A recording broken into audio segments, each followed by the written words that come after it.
Thank you, Callista. A jury finds Daniel Riley guilty of 4 of 5 counts in connection with the horrible crash. It resulted in Tennessee volleyball player Janae Edmondson losing her legs. 502's Chris Regnier is live downtown with the verdict and how long Riley could spend behind bars. Chris.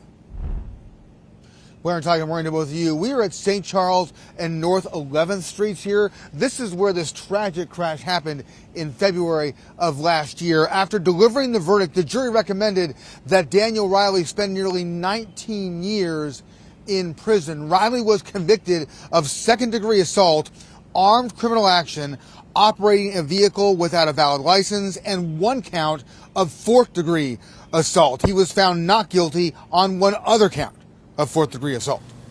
Earlier yesterday, before the case went to the jury, there was heart-wrenching, emotional testimony from Janae herself. She appeared in court without her prosthetics, her amputated legs in clear view. She emotionally recounted the night when the crash happened, the extreme pain she experienced, and her challenges since then. Janae's mom testified before Janae.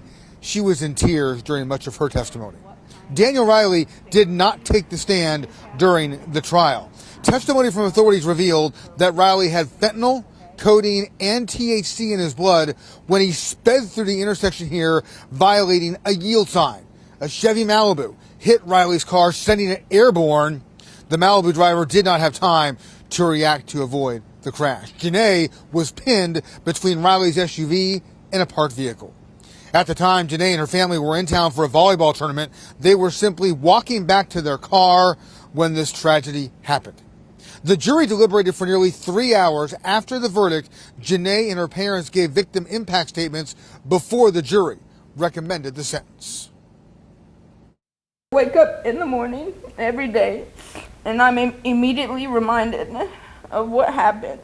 And I never want anyone to experience the pain, the sadness, and the helplessness I felt. After she had just first woke up, she said to me that day, "Mom, please make sure he doesn't get out. Don't let him do this to anyone else." My daughter was hurt so bad that day, but it could have been anyone's daughter. It could have been anyone's aunt, anyone's sister.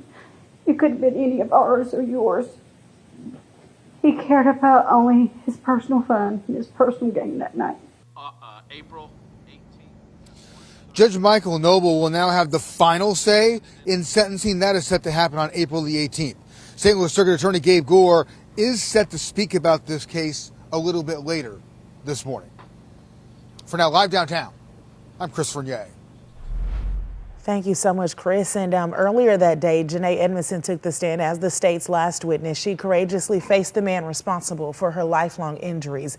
Edmondson recounted the crash and the aftermath, and she became emotional as she talked about the seconds after her legs were severed and remembered how she felt after waking up.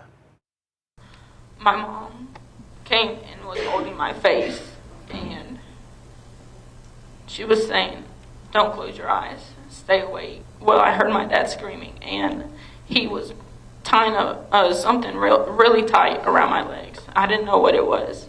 I'm a very active person, and so being trapped or feeling trapped and not being able to go out and even just go outside and sit outside, I just became depressed.